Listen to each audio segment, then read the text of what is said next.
بسم اللہ الرحمن الرحیم. پڑھیے الصلاۃ والسلام علیک یا رسول اللہ وعلی آلک واصحابک یا حبیب اللہ. الصلاۃ والسلام علیک یا نبی اللہ وعلی آلک واصحابک یا نور اللہ. پیارے پیارے اسلامی بھائیوں اور مدنی چینل کے سوشل میڈیا کے ناظرین، آج ایک بار پھر جمعہ ہے اور ڈیفنس میں جامع مسجد فیضان غوث اعظم میں نماز جمعہ سے پہلے کے بیان میں ہم سب شریک ہیں. رحمتوں برکتوں کے نزول کا دن ہے اور سب سے بڑھ کر شعبان المعظم کے مبارک مہینے کا جمعہ ہے. اللہ کریم ہم سب کا جمع ہونا اپنی بارگاہ میں قبول فرمائے اور ہم سب کو اس مہینے کی بے شمار برکتیں نصیب فرمائے. بہت خوبصورت حدیث پاک درود پاک کی فضیلت سے متعلق سنتے ہیں. فرمان مصطفیٰ صلی اللہ تعالی علیہ وآلہ وسلم: صلاتکم علی محرزۃ لدعائکم ومرضات لربکم وزکاۃ لاعمالکم. آقا علیہ الصلوۃ والسلام فرماتے تمہارا مجھ پر درود پاک پڑھنا تمہاری دعاؤں کی حفاظت کرنے والا اور تمہارے رب کی رضا کا باعث اور تمہارے اعمال کی پاکیزگی کا سبب ہے. یعنی ایک درود ہے اور برکتیں کتنی ہیں کہ دعاؤں کی حفاظت ہو رہی ہے، اللہ کی رضا مل رہی ہے اور انشاءاللہ اعمال بھی پاکیزہ ہو جائیں گے. اللہ مجھے اور آپ کو کثرت سے درود پاک پڑھنے کی توفیق عطا فرمائے. جب جب جمعے کا بیان کا موقع ملتا ہے میں کوشش کرتا ہوں ایک اور حدیث بھی ضرور آپ کو سناتا ہوں کہ نبی پاک علیہ الصلوۃ والسلام فرماتے ہیں، جس کا مضمون ہے کہ جو جمعہ کے دن 200 بار درود پاک پڑھے اس کے 200 برس کے گناہ معاف کر دیے جاتے ہیں. تو یہ گناہوں کو یہ سمجھیے کہ معاف کروانے والا وظیفہ ہے. تو جمعہ کے دن تو اسپیشلی کثرت سے درود پاک پڑھا کریں. آئیے محبت کے ساتھ درود پاک پڑھ لیں. صلو علی الحبیب صلی اللہ تعالی علی محمد صلی اللہ علیہ وسلم. تا قیامت اس بہار باغ جنت پر سلام، شان عزت کان رحمت جان عفت پر سلام. دل سے اس جان جاں پر چاہیے پڑھنا درود، پہنچے امت سے شفیع جرم امت پر سلام. بے دل مسکین کا یا رب بھیجتا رہ تو مدام، تا قیامت شافع روز قیامت پر سلام. ایک بار پھر محبت کے ساتھ درود پاک. صلو علی الحبیب صلی اللہ تعالی علی محمد صلی اللہ علیہ وسلم. سبحان اللہ. شعبان المعظم کا مہینہ ہمارے درمیان، اس کی بابرکت گھڑیوں میں ہم سانس لینے کی سعادت حاصل کر رہے ہیں. سبحان اللہ. نبی پاک علیہ الصلوۃ والسلام فرماتے ہیں شعبان المطہر و رمضان المکفر. فرماتے ہیں آقا شعبان پاک کرنے والا ہے اور رمضان کفارہ ہے. یعنی شعبان عبادت کا مہینہ ہے، کثرت تلاوت کا مہینہ ہے، کثرت درود کا مہینہ ہے، کثرت استغفار کا مہینہ ہے. ایک حدیث پاک میں آتا ہے یہ وہ مہینہ ہے جس سے لوگ غافل ہیں، حالانکہ اس مہینے میں لوگوں کے اعمال اللہ رب العالمین کی بارگاہ میں پیش کیے جاتے ہیں. اسی مہینے میں ملک الموت کو ان سب کی فہرست دے دی جاتی ہے جن کی آئندہ سال روح قبض کی جائے گی. وہ رات شب برات ہے، ہمیں اس کی تیاری کرنی ہے، اس سے پہلے توبہ کرنی ہے اور وہ رات بھی عبادت میں گزارنی ہے. اس رات انشاءاللہ جو اعمال کرنے ہیں وہ انشاءاللہ میں بیان کے آخر میں عرض کروں گا.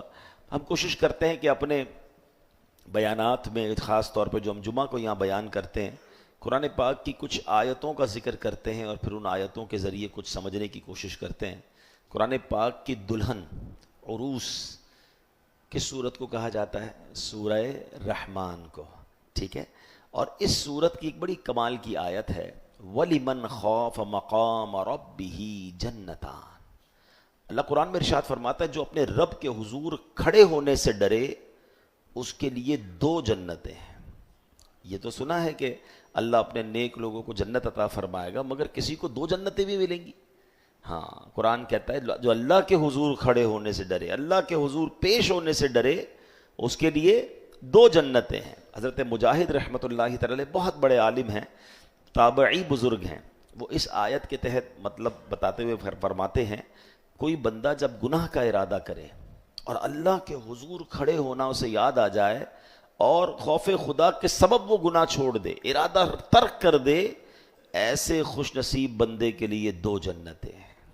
آئے ہائے، ایک خوف خدا کے صلے میں اور ایک نفسانی خواہشات کو چھوڑنے کے بدلے میں، یعنی دو جنتیں ملیں گی.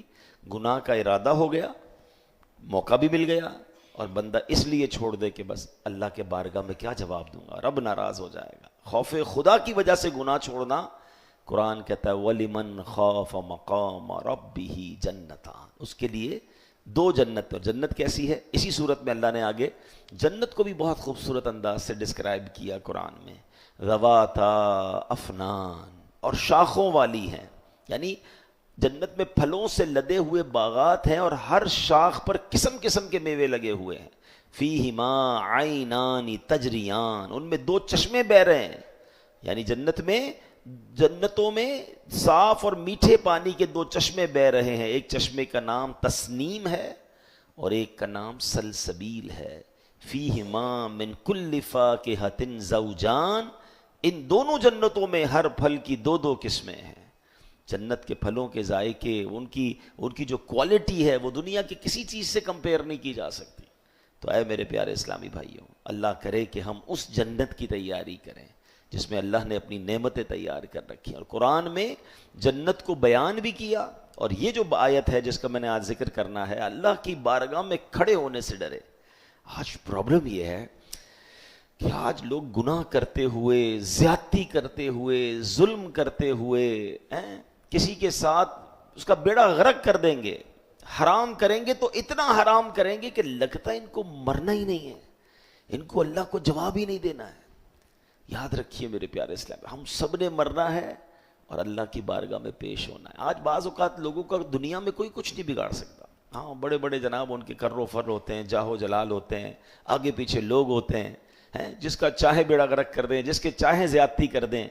میں ہر اس شخص کو کہہ رہا ہوں جو ظلم کرتا ہے، چاہے وہ کسی ڈپارٹمنٹ میں ہے، چاہے وہ کسی ادارے میں ہے، چاہے جناب وہ کسی پوسٹ پر ہے، چاہے اس کے پاس اقتدار ہے.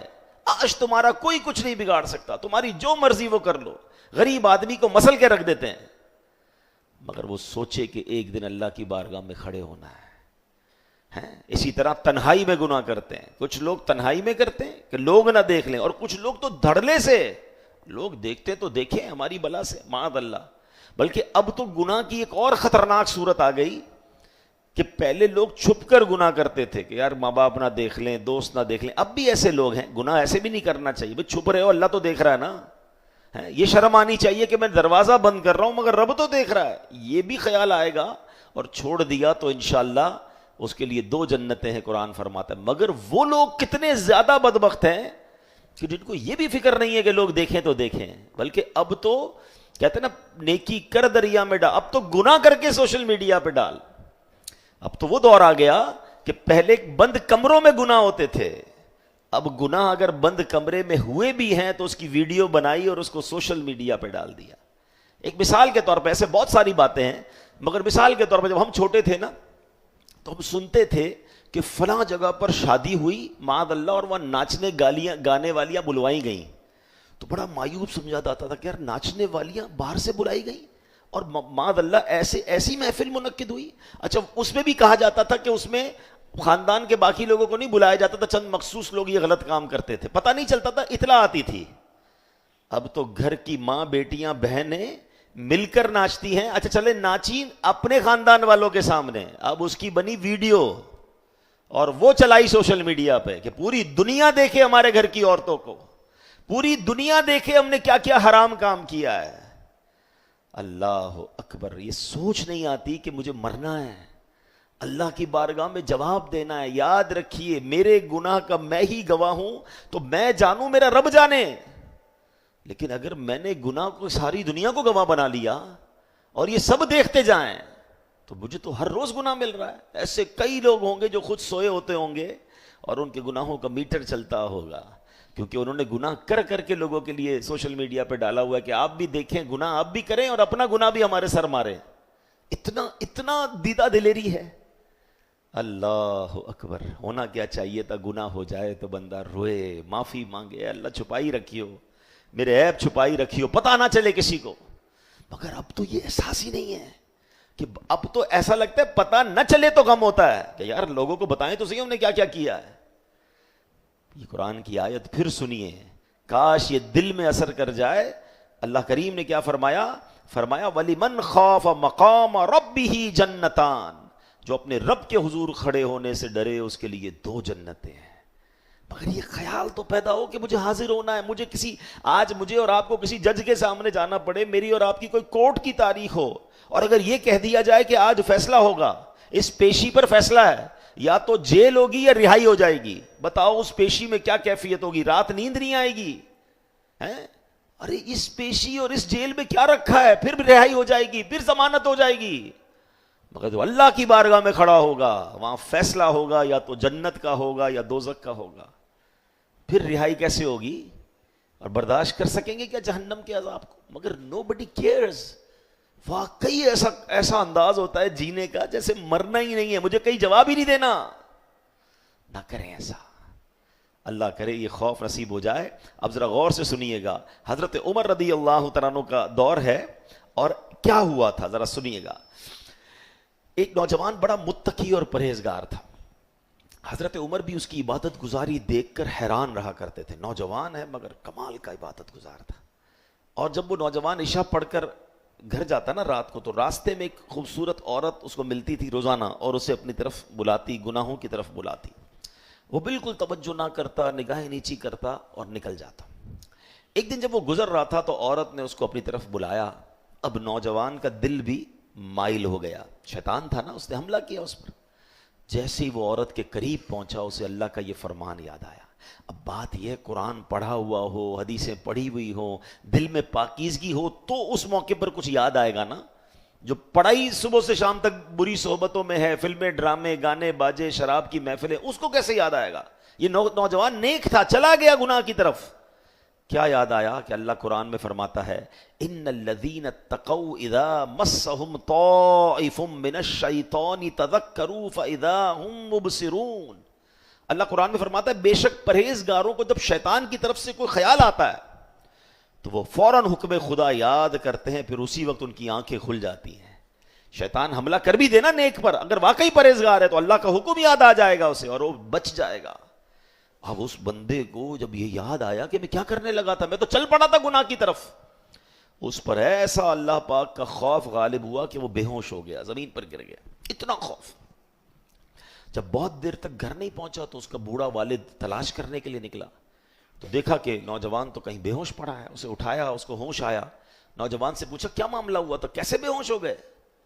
اس نوجوان نے شرمندہ ہو کر اپنے والد کو پھر یہ واقعہ سنایا کہ میرے ساتھ ایسا ہوا. مگر جب یہ واقعہ سنایا دوبارہ آیت کریمہ پڑھی یہ والی, ایسا خوف خدا دل پر طاری ہوا کہ چیخ ماری اور اس کی روح ہی اس کی جسم سے نکل گئی.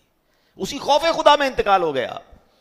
حضرت عمر کو سارا واقعہ پتہ چلا رضی اللہ تعالیٰ. آپ جنازہ پڑھانے پہنچے, اور جب جنازے پر پہنچے, اس کی قبر پر آئے, تو آپ نے, بلکہ اس بندے کا جب انتقال ہوا تو رات کو ہی غسل کفن دے کر دفنا دیا گیا. حضرت عمر کو دوسرے دن پتہ چلا کہ وہ بندہ جو نوجوان تھا اس کے ساتھ یہ واقعہ ہوا, اور خوف خدا کے عالم میں اس کا انتقال ہو گیا.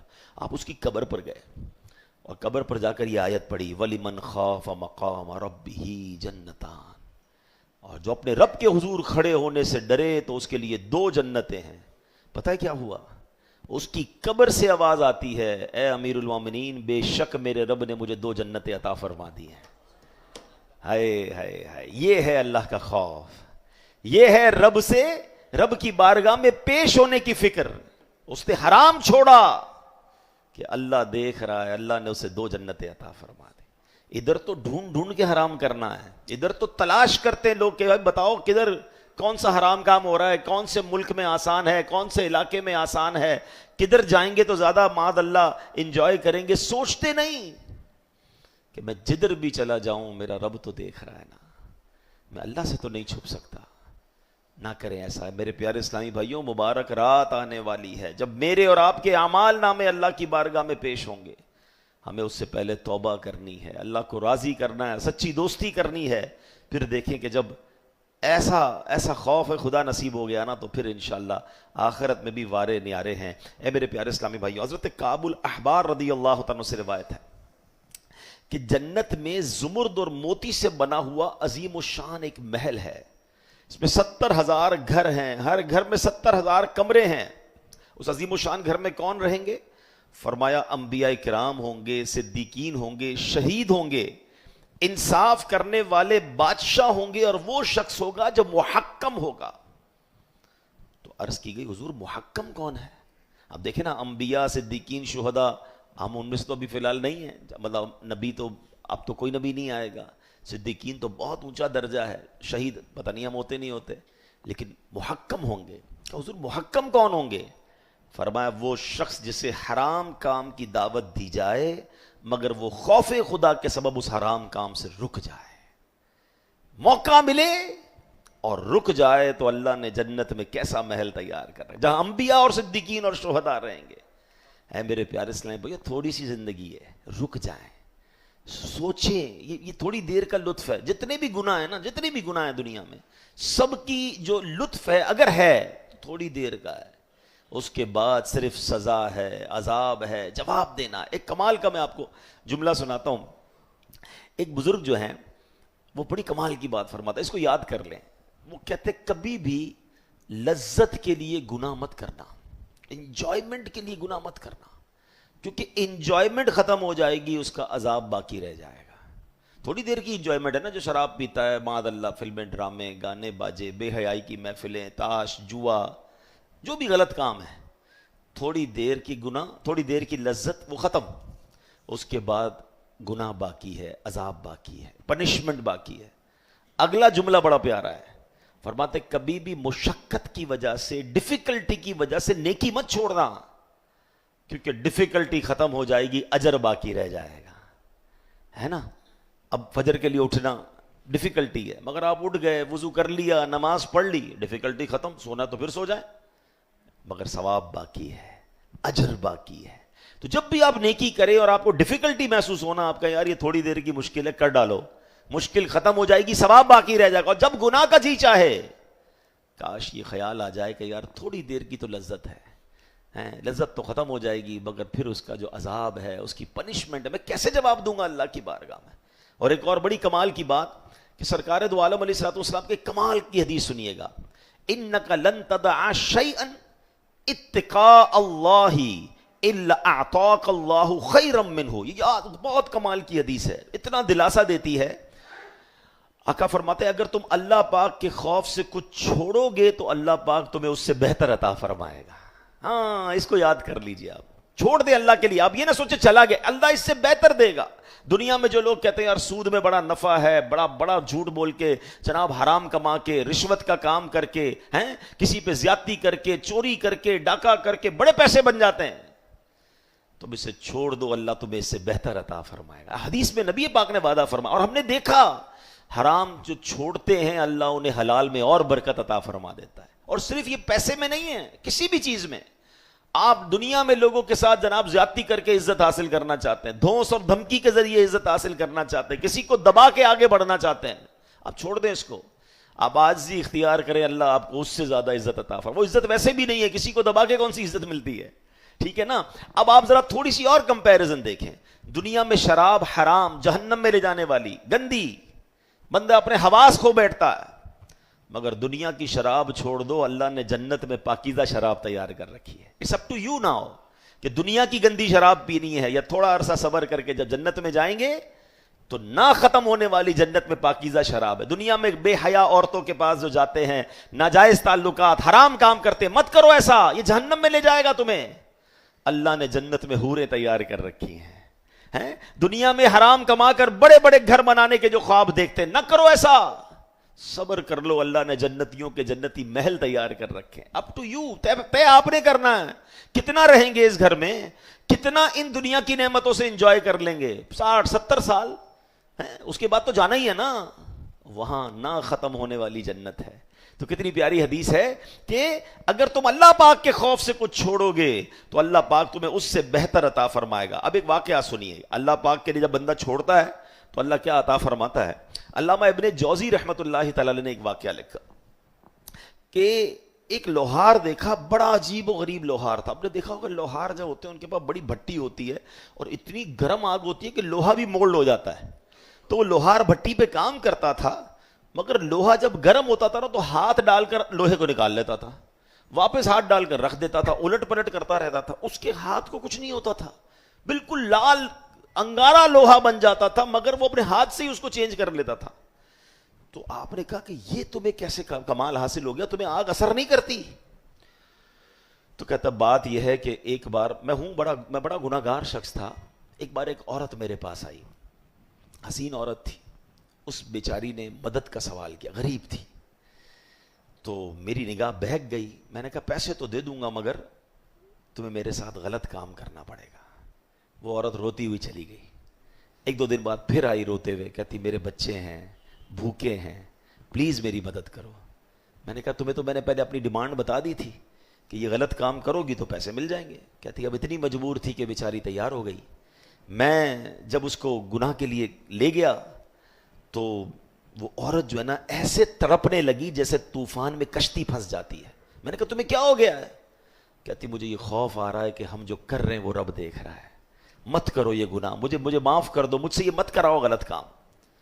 وہ شخص کہتا ہے کہ جب میں نے اس بندی کی یہ حالت دیکھی, حالانکہ وہ غریب تھی, پریشان تھی, پھر بھی اللہ کے خوف سے تڑپ رہی تھی, تو اس نے جو ہے وہ چھوڑ دیا اسے. وہ عورت نے یہ دعا دی کہ اللہ تمہیں دنیا اور آخرت کی آگ سے محفوظ فرما دے. وہ کہتا ہے شخص عورت تو چلی گئی, مگر رات خواب میں نے ایک اور عورت کو دیکھا. میں نے اس عورت سے پوچھا تم کون ہو؟ تو اس عورت نے خواب میں آ کر کہا میں اس لڑکی کی ماں ہوں, اور سنو ہم سید گھرانے سے ہیں, تم نے میری بیٹی کے ساتھ بھلائی کی ہے, اللہ تمہیں اس کی جزا دے اور تمہیں دنیا اور آخرت کی آگ سے محفوظ فرما دے. کہتا وہ دن ہے, آج کا دن ہے, دنیا کی آگ مجھ پر اثر ہی نہیں کرتی ہے, اب جہنم کی آگ کیسے اثر کرے گی؟ بات وہی ہے کہ اللہ کے خوف کی وجہ سے چھوڑنا. آج تو جناب لوگوں کی مجبوری کا فائدہ اٹھایا جاتا ہے, لوگوں کے ساتھ زیادتی کی جاتی ہے, اور یہ سوچتے نہیں کہ آج میں جس کے ساتھ بھی زیادتی کر رہا ہوں رب دیکھ رہا ہے. تو اے میرے پیارے اسلامی بھائیوں, پلیز یہ آیت آج آپ نے یاد کر لینی ہے. وَلِمَنْ خَافَ مَقَامَ رَبِّهِ جَنَّتَانِ, جو اللہ کے حضور کھڑے ہونے سے ڈرے اس کے لیے 2 جنتیں ہیں. اب وہ مبارک رات, وہ مبارک لمحات آنے والے ہیں, مگر اس سے پہلے ایک اور مجھے بری بات پر آپ سے بات کرنی ہے, اور وہ یہ ہے کہ مجھے کہتے ہوئے بھی مزہ نہیں آ رہا, حالانکہ حیا کیا ہے. پہلے آپ حیا کے بارے میں حدیث سنیے. اللہ کے نبی علیہ الصلوۃ والسلام فرماتے ہیں بے شک حیا اور ایمان دونوں آپس میں ملے ہوئے ہیں, جب ایک اٹھ جائے تو دوسرا بھی اٹھا لیا جاتا ہے. نبی پاک علیہ الصلوۃ والسلام فرماتے ہیں, قرآن کیا فرماتا ہے, قُل لِّلْمُؤْمِنِينَ يَغُضُّوا مِنْ أَبْصَارِهِمْ وَيَحْفَظُوا فُرُوجَهُمْ. یہ وہ تمام لوگ جو بدبختی پھیلا رہے ہیں, سوشل میڈیا پہ بیٹھ کے پردے کے خلاف بات کرتے ہیں, حیا کے خلاف بات کرتے ہیں, کہتے ہیں جناب دل کا پردہ, آنکھوں کا پردہ. ارے بھائی تو شریعت نے حکم دیا, ہم مسلمان ہیں, ہم قرآن اور حدیث کو مانیں گے یا تمہاری لاجک کو مانیں گے؟ سنو قرآن کی میں نے آیت آپ کو سنائی, واٹ از دا میننگ. اللہ فرماتا ہے مسلمان مردوں کو حکم دو کہ اپنی نگاہیں نیچی رکھیں اور اپنی شرم گاہوں کی حفاظت کریں. مشکات شریف میں با حیا نبی پاک علیہ الصلوۃ والسلام فرماتے ہیں لعن اللہ الناظر والمنظور الیہ, یعنی دیکھنے والے اور جس کی طرف دیکھا گیا ان دونوں پر اللہ پاک لعنت فرماتا ہے. یعنی جو جان بوجھ کر غیر محرم کو دیکھے اور جو غیر محرم جان بوجھ کر اپنے آپ کو دکھائے, اللہ تعالیٰ دونوں پر لعنت فرماتا ہے. میرے بھائی اور میری بہنیں خدا کے واسطے توبہ کریں, نہ کریں ان ماحول کی طرف نہ جائیں. آج بے پردگی عام ہوتی جا رہی ہے, اور پھر بدقسمتی سے 14 فروری 14 فروری آنے والا ہے, جس میں معاذ اللہ یہ عجیب تماشا. پہلے تو ہم سنتے تھے انگریزوں کے اندر یہ غیر ملکیوں میں کام ہوتا تھا ویلنٹائن ڈے کے نام پر, اور آج دھڑلے کے ساتھ معاذ اللہ لڑکے لڑکیاں دوستیاں کرتے ہیں, ایک دوسرے کو تحفے دیتے ہیں. بے حیائی کے مناظر, الامان والافیز. کدھر جائیں گے؟ اللہ کو جواب نہیں دینا ہے. وہ ماں باپ کیا کر رہے ہیں جو اپنے بچوں کو نہیں روک رہے اس حرام کام سے؟ ابو داؤد شریف کی حدیث میں ہے والیدانی تزنیانی فزناہما البطش والرجلانی تزنیانی فزناہما المشی. ہاتھ زنا کرتے ہیں اور ان کا زنا حرام کو پکڑنا ہے. جو نامحرم عورتوں کے ساتھ شیک ہینڈ کرتے ہیں یہ ہاتھوں کا زنا ہے, یہ ہاتھوں کی بدکاری ہے, ٹچ کرتے ہیں. فرمایا پاؤں زنا کرتے ہیں اور ان کا زنا، ان کی بدکاری حرام کی طرف چلنا ہے. وہ بدکاری جو ہے وہ تو الگ بات ہے، آنکھیں بدکاری کرتی ہیں جب حرام دیکھتی ہیں. تو یہ اسلام حیا کا درس دیتا ہے. کہیں اللہ کی بارگاہ میں پیش کیسے ہوں گے؟ خدا کے واسطے یہ تہوار ہمارے تہوار نہیں ہیں، اس سے خود بھی بچیں، دوسروں کو بچائیں. اچھا اب پھر پتہ کیا ہوا، ایک اور غلطی ہم کرتے ہیں. اب کچھ لوگوں نے اس کا یوں معاذ اللہ اپنے ہی دماغ میں کوئی فیملی ورژن نکال لیا کہ ٹھیک ہے بھائی ہم ویلنٹائن تو نہیں مناتے، ہم پھول خرید کر اپنی زوجہ کو دے دیتے ہیں، اپنی وائف کو ہی تحفہ دے دیتے ہیں. یہ بھی نہ کیا کرے. کیوں؟ آپ باقی پورا سال دینا، کس نے منع کیا ہے؟ یہ اس دن کو منانا. حدیث پاک سنیے، من کثر سواد قوم فہو منہم، جس نے کسی قوم کی تعداد بڑھائی وہ انہی میں سے ہے. اسی دن یہ کام کیوں کرنا ہے؟ اچھا آپ کہیں پھول خریدنے جا رہے ہیں، آپ بے شک اپنی وائف کے لیے لے جا رہے ہیں، پھول خریدنے والے اور دیکھنے والے کیا سمجھیں گے کہ پتہ نہیں کہاں جا رہا ہے، یہ بھی اس کام میں لگا ہوا ہے. نیک نمازی آدمی یہ بھی یہ کام کر رہا ہے. مومن کے لیے، مسلمانوں کے لیے ضروری ہے اتقوا مواضع التہم، یعنی تہمت کی جگہ سے بچو. ایسے کام بھی مت کرو کہ لوگ تمہیں تہمت لگائیں. خدا کے واسطے ہم مسلمان ہیں، ہم با حیا نبی کے امتی ہیں، ہم تو اس خاتون جنت کے ماننے والے. اللہ کرے ہماری گھر کی خواتین بی بی فاطمہ کی اس چادر کی حیا کا درس لیں کہ ان کے پردے کا عالم یہ ہے. دنیا میں تو پردہ رہا، قیامت کے دن کیا ہوگا کہ جب بی بی فاطمہ خاتون جنت پل صراط سے گزریں گی تو اعلان ہوگا کہ تمام اہل محشر اپنی نگاہیں نیچی کریں، خاتون جنت کی سواری گزرنے والی ہے. ایک طرف تو کہتے ہیں میں پنجتن کا غلام ہوں، ایک طرف کہتے ہیں میں نبی پاک کا غلام امتی. اور بے حیائی ایسی، ہماری شادیوں میں جو بے حیائی ہے، ہمارے گھروں میں جو بے پردگی ہے. خدا کے واسطے ہم با حیا ہیں، ہم با حیا قوم ہیں. ہمارا اسلام حیا سکھاتا ہے اور حیا ایمان سے ہے. تو خدا کے واسطے بالخصوص چونکہ یہ دن آنے والا ہے تو ویلنٹائن کے حوالے سے مسلمانوں کی کوئی اس میں اپیرنس، کوئی کردار، کسی قسم کا کوئی اس میں حصہ نہیں ہونا چاہیے. ہم بلکہ اس دن تو مزید با حیا دن منائیں. ہم خاتون جنت کی باتیں اپنے گھر میں کریں، ہم نبی پاک کی نیچی نگاہوں کی باتیں کریں. نیچی نظروں کی شرم و حیا پر درود، اونچی بینی کی رفعت پہ لاکھوں سلام. یاد رکھیے گا یہ بے حیائی جتنی بڑھتی جائے گی اتنے ہمارے معاشرے کو اور برباد کرتی چلی جائے گی.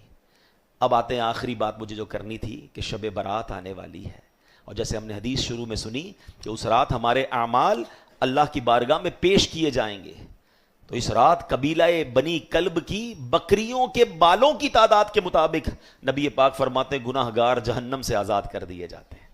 میں اور آپ اپنے سر کے بال نہیں گن سکتے، ایک بکری کے بال کیسے گنے، لیکن فرمایا قبیلہ بنی کلب کی بکریاں. علماء کہتے ہیں سب سے زیادہ عرب میں جو قبیلہ بکریاں پالا کرتا تھا نا وہ قبیلہ بنی کلب تھا. تو اس کا مطلب کروڑا کروڑ بخشے جائیں گے. اور یہ رات یہ لکھ دیا جائے گا کہ اگلے سال کس نے عمرے پہ جانا ہے، حج پہ جانا ہے، مکہ مدینے جانا ہے، کس نے دنیا سے چلے جانا ہے، کس کو کتنا رزق دیا جائے گا. بڑی نازک رات ہے، فیصلوں کی رات ہے. میری اور آپ کی رپورٹ اللہ کی بارگاہ میں جانی ہے. بہت سارے لوگ بزنس مین یہاں بیٹھے ہیں، ہماری آڈٹ رپورٹ بننی ہو، ہماری ٹیکس رپورٹ بننی ہو تو ہم کیا کرتے ہیں؟ یار صحیح بننی چاہیے ورنہ کہیں ہے کوئی چلان نہ آ جائے، کوئی ہم پر ایکشن نہ ہو جائے. پورے سال کے نامہ اعمال اللہ کی بارگاہ میں جانے ہیں تو پہلے توبہ کر لیں. اور یہ جو آخری دن ہے نا یہ خوب عبادت میں، رمضان یہ سجدوں میں، ہو سکے تو نفلی روزوں میں گزاریں. اور الحمدللہ اہل سنت کا معمول بھی ہے، ہمارے امیر اہل سنت دعوت اسلامی کے بانی بڑا پیارا طریقہ بتاتے ہیں کہ 14 شعبان اور 15 شعبان دونوں دن روزہ رکھ لے بندہ. تو اس سے کیا ہوگا، 14 ہمارے نامہ اعمال کا آخری دن ہے، یہ بھی روزے سے ہو جائے گا. 15 شعبان پہلا دن ہے، وہ بھی روزے سے ہو جائے گا. کوشش کریں 14 شعبان کو عصر سے ہی مسجد میں آ جائیں، کیونکہ یہ جو عصر سے مغرب کا ٹائم ہے نا یہ ہمارا نامہ اعمال کے آخری لمحات ہیں، وہ بھی اللہ کے گھر میں گزریں. اور پھر مغرب کے بعد ماشاءاللہ اس مسجد میں بھی ہوگا اور پوری دنیا میں دعوت اسلامی کی مساجد میں ہوتا ہے، عاشقان رسول کی مساجد میں ہوتا ہے. 6 نوافل ہم پڑھتے ہیں. تو آپ یہاں آ جائیں گے جو یہاں والے ہیں، ورنہ جہاں آپ کے لیے آسانی ہو عصر سے مسجد میں چلے جائیں. افطار مسجد میں ہی کریں اعتکاف کی نیت کے ساتھ. پھر مغرب کے بعد 6 نوافل پڑھے جائیں گے.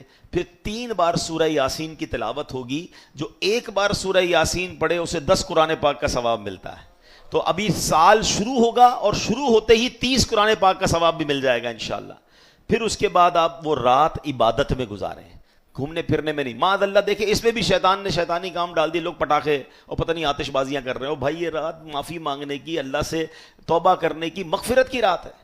تو الحمدللہ ہماری اس مسجد میں بھی انشاءاللہ 11 بجے شب برات کو صلاۃ التسبیح کی جماعت ہوگی، 11:30 بجے بیان ہوگا، انشاءاللہ میری بھی حاضری ہوگی، آپ یہاں رات بھی گزاریں، آپ کو مزید اس رات کے بارے میں ہم اس رات کو بتائیں گے، وہ رات ہو سکے تو قبرستان بھی جائیں کہ یہ بھی ایک اچھا عمل ہے، اور اپنی قبر و آخرت کو یاد کریں، پھر 15 شعبان کا بھی روزہ رکھیں۔ اللہ کریم یہ رات ہم سب کے لیے مغفرت کی رات بنائے، رحمت کی رات بنائے، اور پھر شب برات کے بعد کی جو زندگی ہے، کیونکہ کچھ دنوں کے بعد پھر رحمت والا مہینہ بھی آنے والا ہے، اللہ بس پھر ہمیں نمازی بنا دے، گناہوں سے توبہ کرنے والا بنا دے، اور پورا رمضان روزے رکھنے والا، تراویح پڑھنے والا بنائے۔ رمضان ہمیں صحت کے ساتھ، عافیت کے ساتھ، نیکیوں کے ساتھ گزارنے کی توفیق عطا فرمائے۔